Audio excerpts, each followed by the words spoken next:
এই বাস্তব ঘটনাটি আমাদের কাছে পাঠিয়েছেন সামিয়া জান্নাত। আসসালামু আলাইকুম, আমি সামিয়া জান্নাত।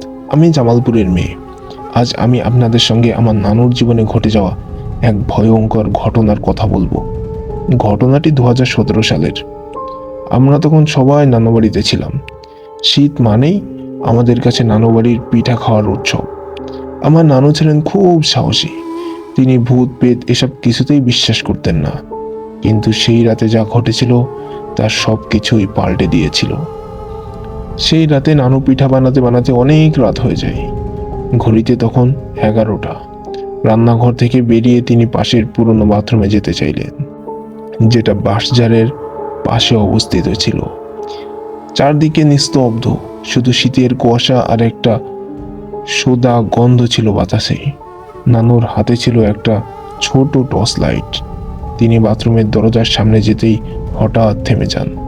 দেখলেন দরজার নিচ দিয়ে এক জোড়া সাদা, একেবারে পরিষ্কার পা দেখা যাচ্ছে। পায়ে ছিল রূপার নূপুর। টিক টিক টিক টিক এভাবে শব্দ হচ্ছিল। নূপুরের সেই আওয়াজ বাতাসে ভেসে আসছিল, কিন্তু পা দুটো একটু নড়ছিল না। নানু জিজ্ঞেস করলেন, কে কে ওখানে? কে দাঁড়িয়ে আছে? কোনো উত্তর নেই। তিনি আবারও বললেন, এত রাতে এখানে কে দাঁড়িয়ে আছে?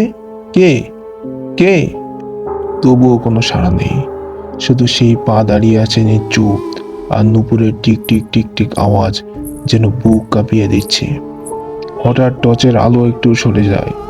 তখন নানু দেখতে পান পায়ের উপরে একটা অস্পষ্ট ছায়ামূর্তি দাঁড়িয়ে আছে। মুখ দেখা যাচ্ছিল না, শুধু বোঝা যাচ্ছিল কেউ দাঁড়িয়ে আছে। নানুর শরীর কাঁপতে থাকে, ঠোঁট শুকিয়ে যায়। তিনি মনে মনে কালেমা পড়তে থাকেন, আউযু বিল্লাহি মিনাশ শাইতানির রাজিম। ঠিক তখনই সেই পা হঠাৎ অদৃশ্য হয়ে যায়। কোনো শব্দ ছাড়াই। মনে হচ্ছিল কিছুই ছিল না সেখানে, কিন্তু বাতাসে এখনো ভাসছিল সেই আওয়াজ, টিক টিক টিক টিক। নানু এক দৌড় দিয়ে ঘরে ফিরে দরজা বন্ধ করে দেন। খুব কষ্ট করে শ্বাস নিচ্ছিলেন। আমরা সবাই তখন ঘুমিয়েছিলাম। তিনি কাউকে কিছু বলেননি। পরদিন সকালে আমরা উঠে বুঝলাম নানুর চোখ লাল। তিনি ভালো ঘুমাতে পারেননি।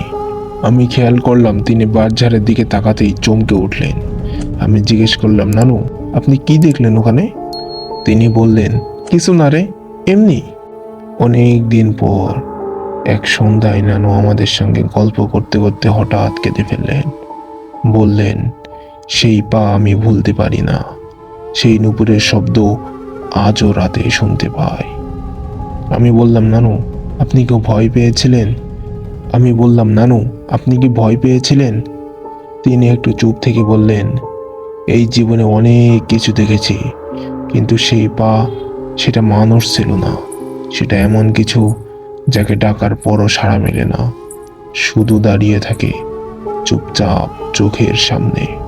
অনেকেই বলে এখনো যদি রাতে কেউ বাঁশঝাড়ের কাছে যায়, মাঝে মাঝে শুনতে পাই সেই নূপুরের আওয়াজ, টিক টিক টিক টিক।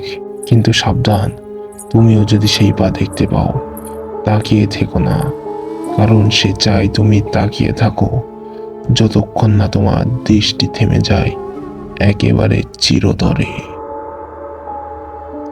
আজকের ঘটনাটি ছিল এই পর্যন্ত। আশা করি ঘটনাটি তোমাদের ভালো লেগেছে।